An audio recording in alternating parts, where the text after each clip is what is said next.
The event that happened in Birmingham, Alabama, is that Martin Luther King Jr. led a public march protest against the treatment of blacks in Birmingham.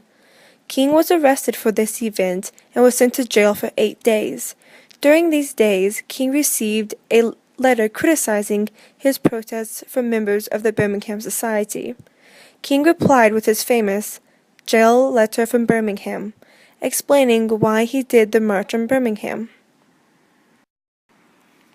The event is Birmingham, Alabama protest and Martin Luther King's jail letter.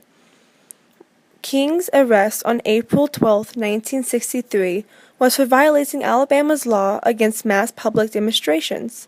In 1963, Martin Luther King Jr. was arrested and sent to jail because he and others were protesting the treatment of blacks in Birmingham, Alabama. A court had ordered that King could not hold protests in Birmingham. Birmingham in 1963 was a hard place for blacks to live in.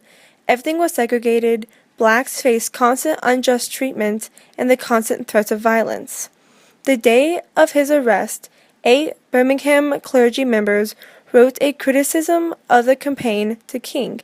It was also published in the Birmingham News, calling its direct action strategy unwise and untimely, and appalling to both our white and Negro citizens to observe the principles of law and order and common sense. The Alabama clergyman group criticized his activities and accused him of being an outside agitator, stirring up trouble and violence in the city. King wanted to respond to their accusations and explain his reasoning behind the protest march. While King was in jail, he wrote a letter to the newspaper and the 8 pastors explaining why he had broken the law. "I am here because injustice is here," he wrote.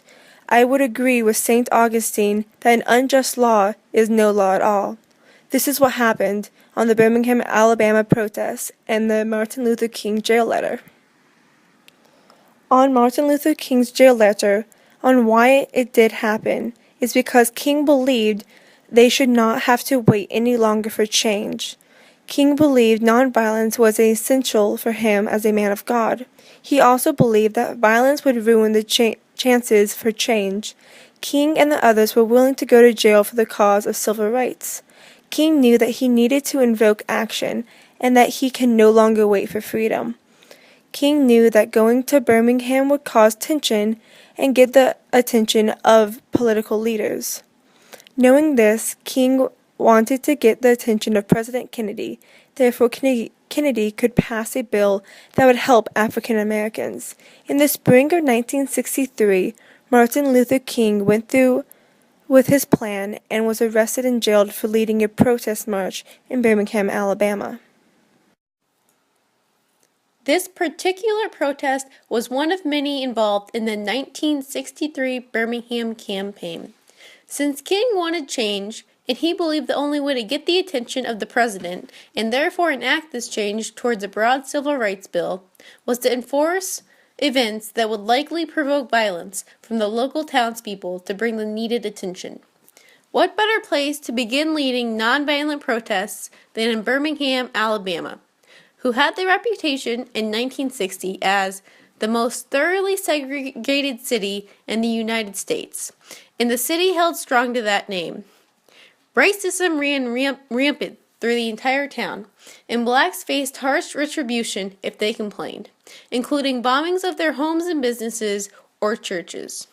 With a population of 350,000, and even with a 60% to 40% black to white ratio, the blacks had no representation in the white professional jobs, or even in the higher paying blue collar jobs, and were relegated to the lowest paying jobs, such as manual labor at steel mills or household service jobs.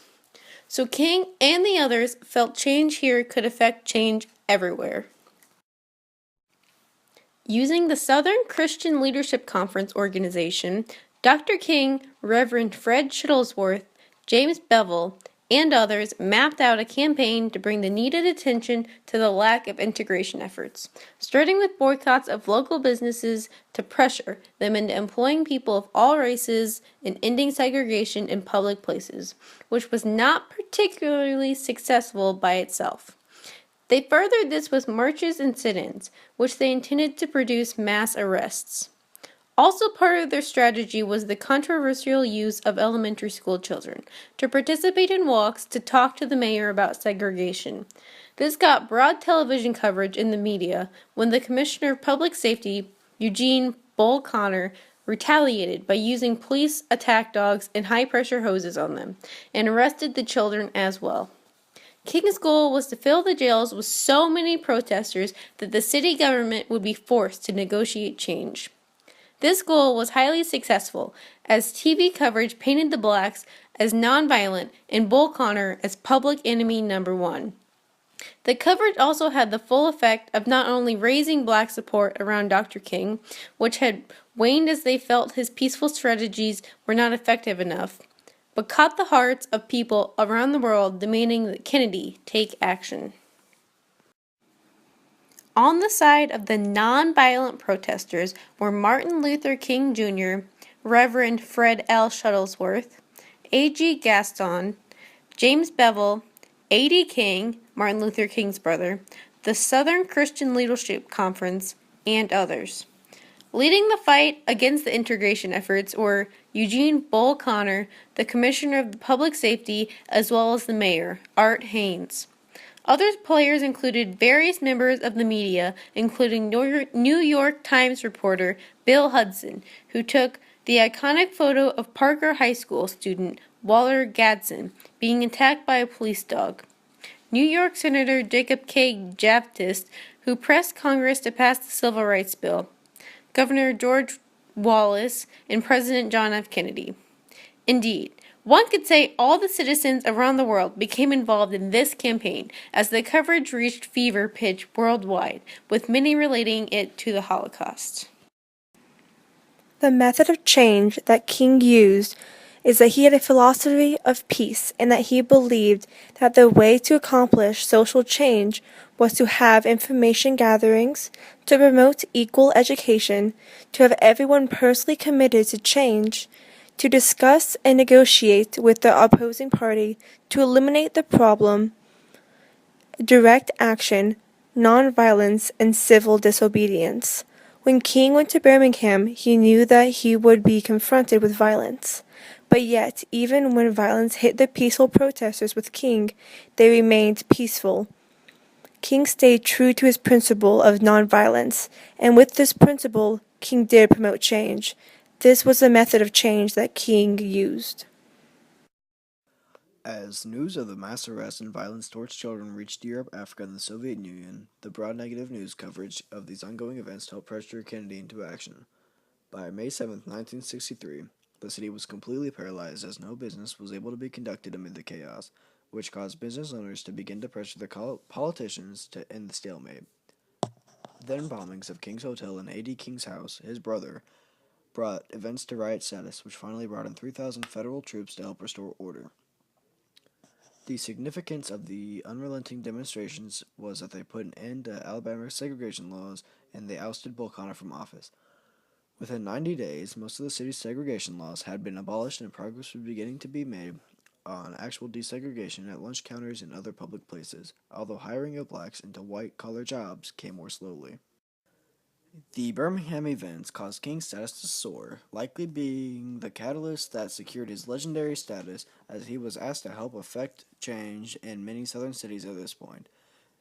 He followed this up with his March on Washington and his infamous I Have a Dream speech in Selma March. Birmingham's business slowly desegregated, solid steps on the way towards equality that will forever be remembered as a changing point in the civil rights for African Americans. The Birmingham campaign's biggest achievement, though, was at this event, along with Alabama Governor Wallace's refusal to admit black students to University of Alabama, was the primary catalyst for the introduction and eventual passage of the 1964 Civil Rights Bill, spearheaded by efforts from New York Senator Jacob Javits. It was hailed as the most sweeping civil rights bill in history.